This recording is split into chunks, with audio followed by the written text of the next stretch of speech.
Hello. What's up? Hey, how's it What's going? up? Ciao Fede, Doing how are great. you? I'm doing awesome. How are you doing? It's raining actually, but I'm super fine. No, it's raining. It's raining in Berlin. It's like the end of July almost, and it's raining. Are you concerned about that? I see in your I'm face I, it's I, not I'm so. no, I'm never concerned. I'm excited. I Ah, was listening to you. cool, cool. So So today, today is a very interesting after one. we're talking about the work-life balance. That seems like a keyword nowadays. That it's so hard. It's like an aphrodisiac status that it's hard to reach, but it's not so hard. And I tell you what, no, don't start laughing, Federico, please. No, Anyhow, I love the aphrodisiac reference. I love that. the story is now that I'm in Berlin, I've never been like such a workaholics guy, but now that I'm in Berlin, that I'm open to a lot of possibilities because the city it's amazing. There's a lot of things to do still today. There's a growing scene in arts and in culture and in people. So now that I have more possibility available for me, looks like I'm feeling that the motivation in pausing the work and give work a pause, it's very overrated because a lot depends about the context where you are.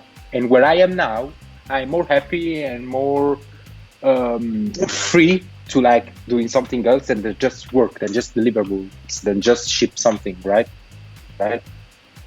So you're saying that being in this new context is giving you more happiness, both on the work side because you get more inspired, and on the other side, even outside of work, because you feel that there are so many things that you can do, and so eventually this is a benefit. It's a win-win both on the work side and on the life side aspect. If there's something that I love from you is that your strategic skill to converge in one phrase are amazing. Exactly this. It's That like the perfect balance. it's very interesting because you would think, I mean, they call it work-life balance for a reason, right? And they say if work goes up, life goes down, and vice versa. And I love what you're saying is that you are challenging that by saying that if you force yourself, you don't even force, but if you challenge yourself to live in a different context, you might find yourself by having more work, but even more life. I think it's very refreshing. It, that, that is. I'm not saying that happiness comes from where you are right now. For example, you are super lucky. You are living a great life because you are a person behind that, not just because you are in the Silicon Valley, right? So the thing is, it's your approach to your context. It's not just about your. It's not just about you in me like okay I have to do this in your motivation. It's about who are the people around you, how they influenced you. If you start searching for something that is a winning work and a winning life, like take inspiration in design, right? So you can just be with. I was today literally. I spent almost 2 hours taking photographs and pictures around Berlin, and it was like okay I'm living I'm in the flow. I live in the moment, and it was cool. It was really cool. I love that point about the context that you're saying. I do think that the context changes a lot. I think most of the time when we embrace the concept of work-life balance, we tend to be biased by the context in which we live in. And I have to be honest, most of the people in the world are very afraid to change. It's very normal. Again, you'll hear that from me multiple times. But in the human nature, there is this resistance to change. People don't want to change. They feel afraid. Some of us are a little bit more inclined to change. So I would say that by giving yourself, even through a vacation or just as you're doing, like a quick experience, giving you a break and trying to experiment different things, different contexts, you might get surprised. That's how I'm very happy to hear like your excitement about like being in Berlin and you're figuring out, hey, not only I have more things to see outside of work, that would be something that everyone is expecting because it's not your hometown, but you're also saying these things are inspiring me to work differently, to work better, to work with more people. And so that is the key takeaway that I get from you, like the excitement and the refreshness, the refreshment. I don't even know if that's the right word, but that you can get by changing context. I think so. As I was approaching this topic in my mind, I love this context, and the reason why I love this context approach is also because I am a firm believer in work-life balance. I think it's very important to me. Work-life balance to me is honestly more important than money. But what I like to touch is that I don't really believe in the definition of like work-life balance. To me, it's a little bit more about work-life priorities and work-life plan. So why would I call like this? I like this. Because everyone is different. I like this. What I do like is different from what you like. Every human being is different. So my work-life balance might be considered completely different from what you do. So it's not the amount of free time that we have. It's how we have time to focus on the things that we love and how much joy we get out of it, how much happiness, right? So it's almost if you have to find a KPI for work-life balance, it's not time. It's a matrix. Yeah, like, no, the matrix, I mean the KPI, it has to be the happiness and what you get out of it, right? Some people can work 15 hours a day and be completely happy. Some people just want to work 5, right?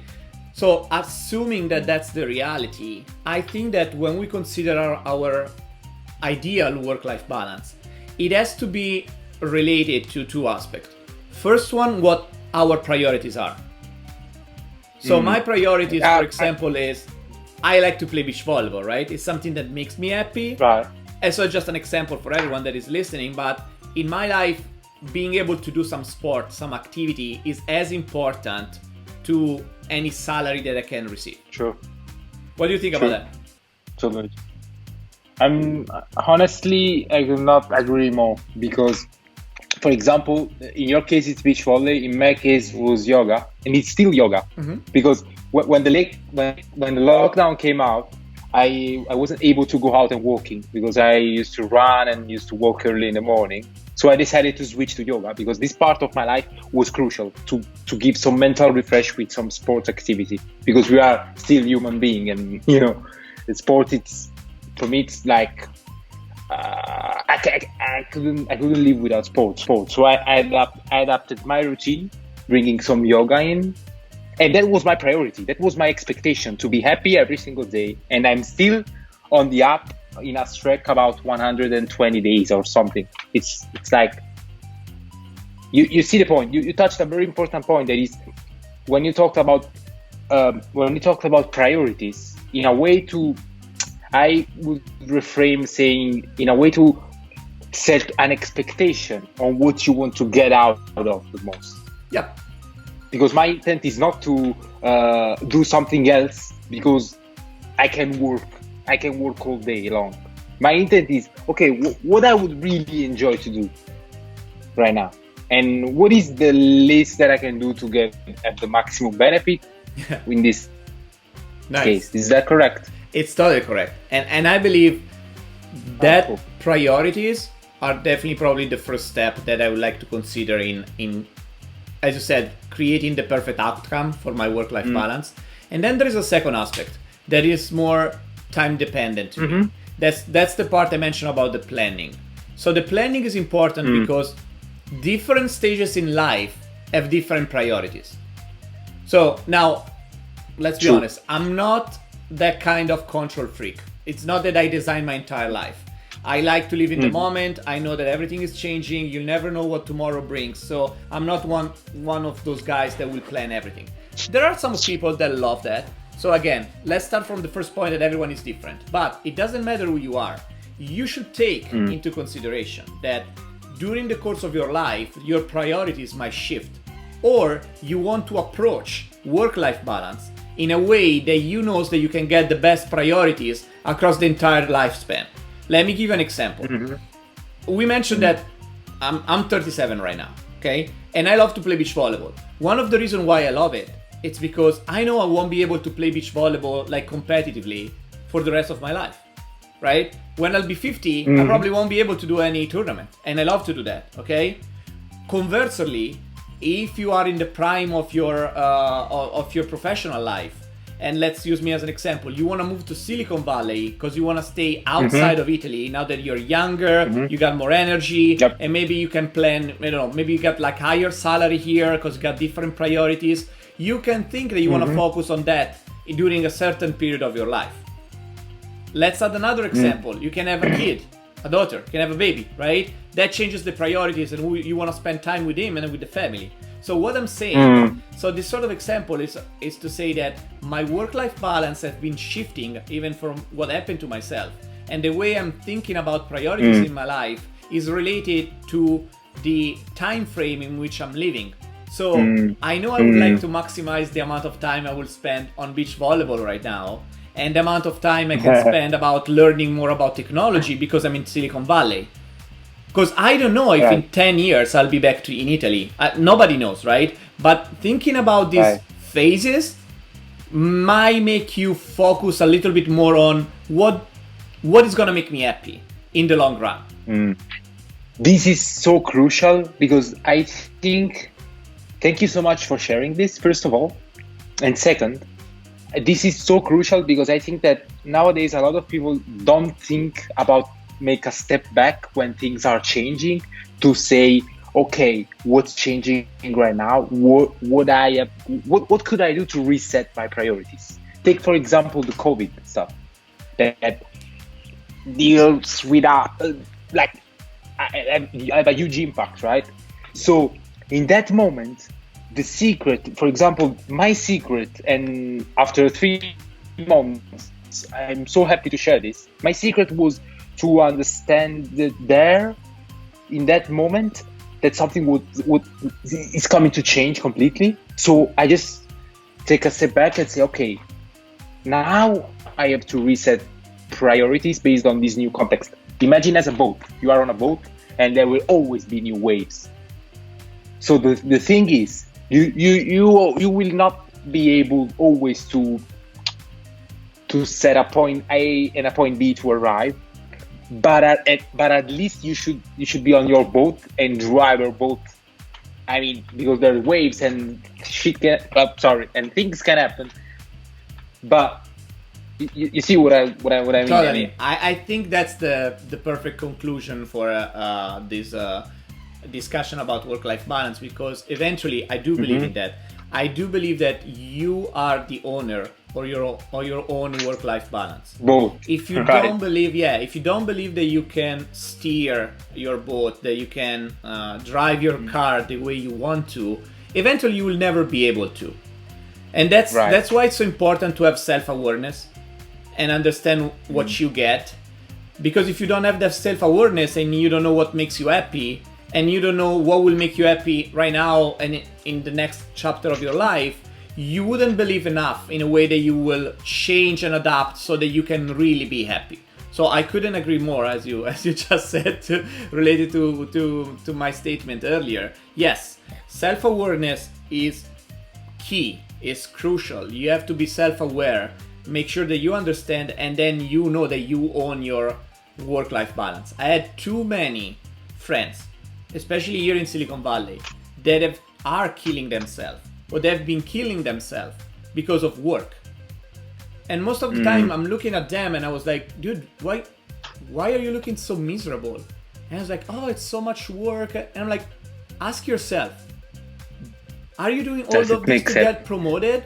Are you doing all of this to get a bigger bonus? The point is the effort worth? Right? Is the gratification enough? Yeah. Is the gratification enough to do that? Yes, because what does it change if you take it easy and you get your promotion next year? Is that a failure, or are you living better? Because if you don't ask yourself that, then you are allowing other people to influence your work-life balance. Because you can see that other people are always squeezing you to do more. That is so important. And then let's to wrap it up. Started from the first point that I mentioned about the context. That's why you don't need to just think about work, because okay, you are on a boat, you are on a car, you have to drive. You can decide to skip some time, but at the end you have to drive, right? Yeah. Be always aware that in a way you should be inspired by something else that is not just work, because even if you think that your balance is set up properly, that the way are correct, be always free to open yourself to discuss and to talk and to explain something else, because life's changing. You will not just be on the same point. So to wrap at the end from the beginning, use the context, set priorities, and plan. Don't over plan, but plan, because you need to. That's a perfect wrap up. Yes, I couldn't agree more. Be self-aware. Use self-awareness to understand that work-life balance is bigger than time. It's about happiness and outcome. Be self-aware and make sure that you prioritize and plan. And be ready to change.